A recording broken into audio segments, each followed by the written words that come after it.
gonna be great. Tell me what you think. Be thankful. The worst he does is take sole custody of Avery. You think I'm gonna stand by and watch that happen to you? You are out of your mind. I will do everything in my power to stop it. I don't trust Anna at all. She hasn't accomplished anything so far except letting Valentin escape. Is today going to be the day when Carly says, "Come get me" to Kate's? That's what I'm waiting for. Laura Wright is incredible as Carly. She really brings the character to life. It's unbelievable. Anna Devane, the chief of police, has the nerve to tell Jason that he's in his situation because of his own choices. One of those choices was helping her yet again.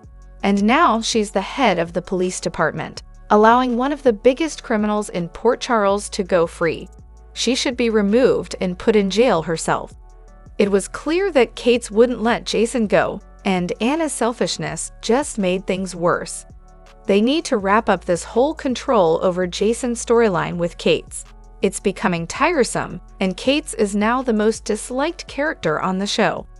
Anna, this mess is entirely your fault. You should be fired immediately.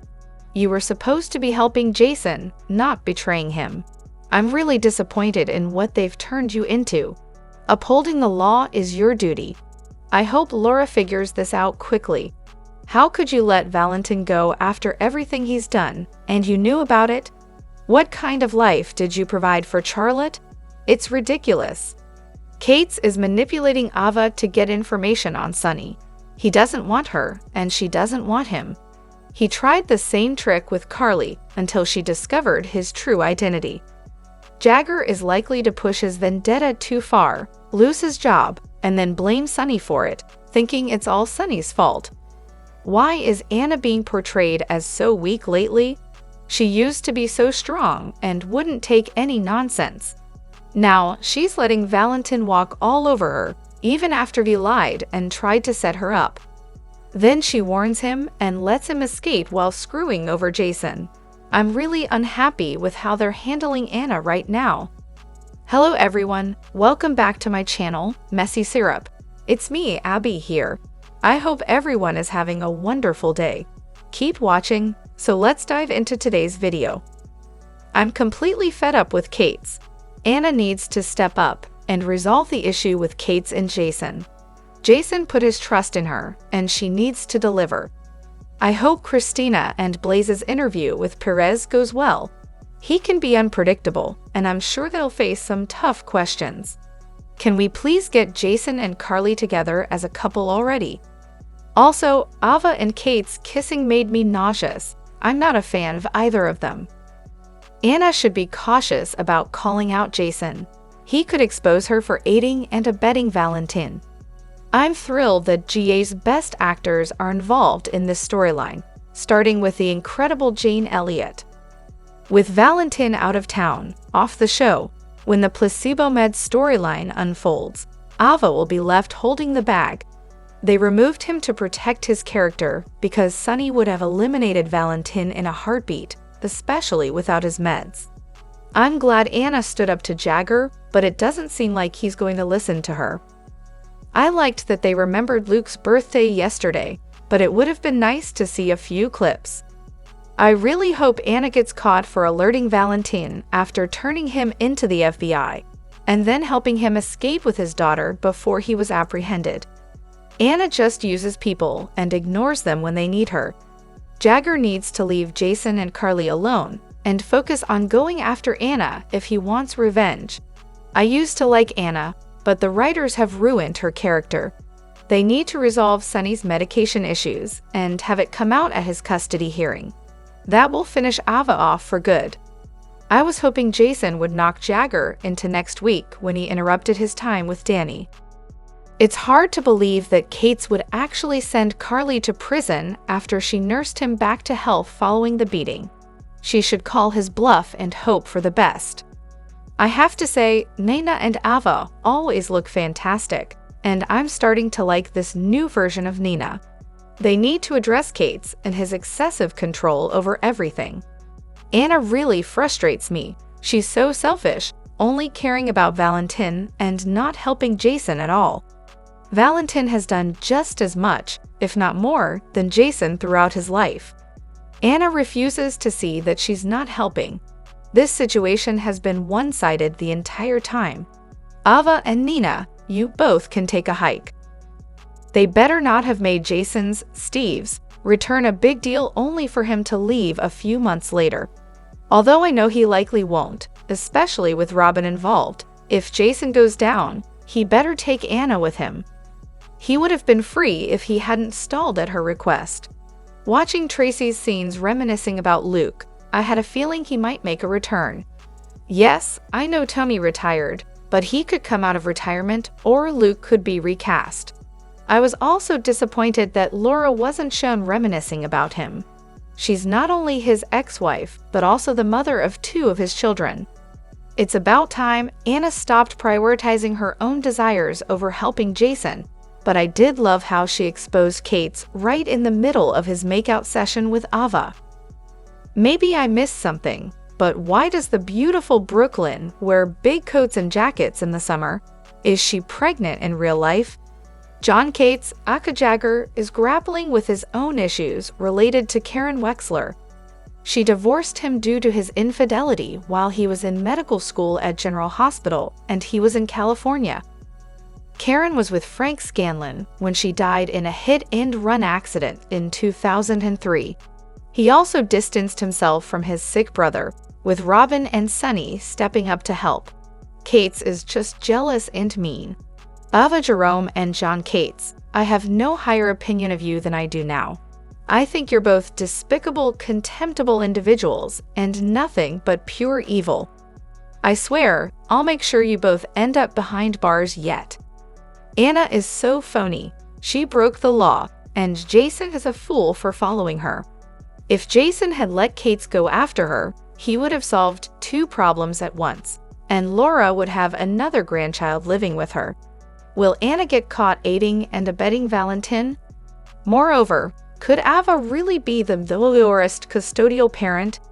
Both Ava and Sonny have made their share of mistakes, and neither is exactly a model citizen these days. But who is the better parent? Both have lost at least 1 child. Ava had a role in Morgan's death, but it was tied to Sonny's world, a car bomb meant for Julian. Despite this, Sonny remains entrenched in the mob, with frequent conflicts with his children. Most recently, his relationship with them has been strained due to the incident with Dex. Avery and Donna are the only ones he hasn't let down, but they've been mostly shielded from his chaos. On the other hand, Ava has made efforts to protect Avery. When Ryan Chamberlain posed a threat, Ava sent Avery to live with Carly for her safety. She also fought to keep Avery in both her and Carly's lives after Sonny and Carly's divorce, and has never kept Avery away from her sister Donna. Sonny's life is a constant cycle of relationships and instability. He's with Nina one moment, then living with Ava only to kick her out over past issues and pursue sole custody. His life's instability means he's not exactly a consistent figure in his children's lives, and even those who support him, like Robin and Brenda, have their own conflicts with him. Ava's environment might be dangerous due to her associations, but Sonny's world comes with the risk of violence. Neither option is ideal for Avery.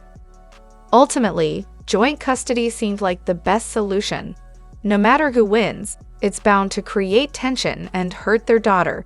If Sonny wins, Avery loses her mother and may grow resentful, as Ava hasn't done anything wrong in her eyes. If Ava wins, the tension with Sonny will likely remain thick. I was frustrated watching Christina and Michael spend an hour trying to help Sonny with his custody case. Christina had just fled a wedding in shock after seeing Sonny beat Dex nearly to death. This is supposed to be better than Ava, and Christina kept mispronouncing Ava's name as Eva, which was irritating. Their conversation lacked depth. Yes, Ava released a homophobic tape, but the speaker of those words is worse than the person who released it. In short, this storyline doesn't make much sense. Additionally, it's clear that the show often lets characters off the hook for their worst actions. Luke, despite his past with Laura, is still fondly remembered by Tracy. Sonny, with his extensive list of crimes as a mob boss, always seems to escape repercussions. And now Natalia is being given a pass for her unapologetic bigotry. Has the show always handled characters this way? It seems that the show's approach isn't just about its overall direction. Not every actor plans to stay long-term on GH. Many come, make a name for themselves, like Frisco, Blackie, and others, and then move on to other opportunities. This makes it challenging to keep regulars, and when you do, the writers have a lot of leeway in shaping their stories. Each time the writing team changes, the actors have to adapt to whatever is scripted, whether it's good or bad. Eventually, the show ends up with characters who have done questionable things, which often keeps viewers intrigued, curious about what those characters will do next. If everything on the show were perfect, with no villains or conflicts, it would be less engaging. A good soap opera aims to evoke strong reactions from its audience at various points. If the show isn't triggering any response from viewers, then what's the point of watching? On the other hand, how did Michael not mention the possibility that Ova could be tampering with Sonny's meds? In yesterday's episode, Michael and Sonny were discussing the court situation and Sonny's apology tour. During their conversation, Michael asked Sonny if he was taking his meds and remarked, "Maybe they don't work on you anymore." Given the context, it's surprising that Michael didn't bring up the idea that Ova might be interfering with Sonny's medication. I was genuinely frustrated that none of the characters considered this. Ava has tampered with medications before, and she was living with Sonny. This should have been a top concern.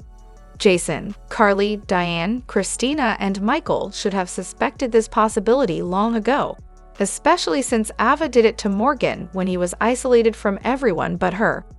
It seems like the writers have made the characters act less perceptive and more oblivious.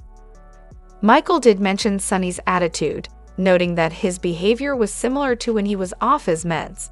Sonny claimed he was taking them, but I'm surprised Michael didn't suggest having the dosage checked or increased. However, I didn't watch during the Tracy and Luke storyline, but based on what I know about them individually, I struggle to picture them together. Did their relationship work? Did they come across as a believable couple? Did they truly love each other? I'd love to hear opinions about this seemingly odd pairing. It seems that, much like Kevin and Laura, Luke was likely the love of Tracy's life, while Tracy may not have held the same place in Luke's heart. Their relationship appeared comfortable and suited them both, but it lacked the life-changing, soul-consuming passion that Luke and Laura had. From what I recall, Luke initially used Tracy for her money, but ended up falling in love with her. It seemed more like a business arrangement that developed into genuine affection.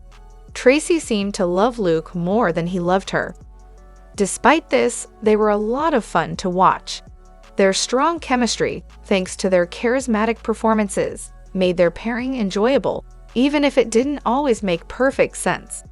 I particularly liked watching Luke stir things up at the mansion, especially with Edward and the rest of the Quartermaines. On the other hand, I thought I'd throw out a wild theory for consideration.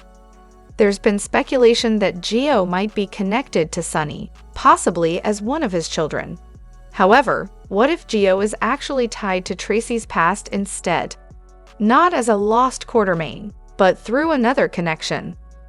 The frequent references to the city in Gio and Tracy's conversations are intriguing, especially considering Tracy's history with the city. While I don't remember every detail about Loving and the city as clearly as I'd like, I love those shows and would welcome more callbacks. Imagine if Gio's father were Danny Roberts, which could bring Ted King back to the show. There could even be some fun with the resemblance between Danny's sister Jocelyn and Olivia. It's not surprising that Gio might be related to a character from that era, especially since the city ended before Gio's birth. GH has a history of connecting current characters to those from older shows, like Ava's link to characters from Ryan's Hope. It's always exciting when they reference places like Pine Valley and Landview. Drop your thoughts in the comment section below. Do you agree or disagree? Don't forget to like, subscribe, and hit the notification bell for more updates. Your opinions matter, and I will see you in the next video. Thank you.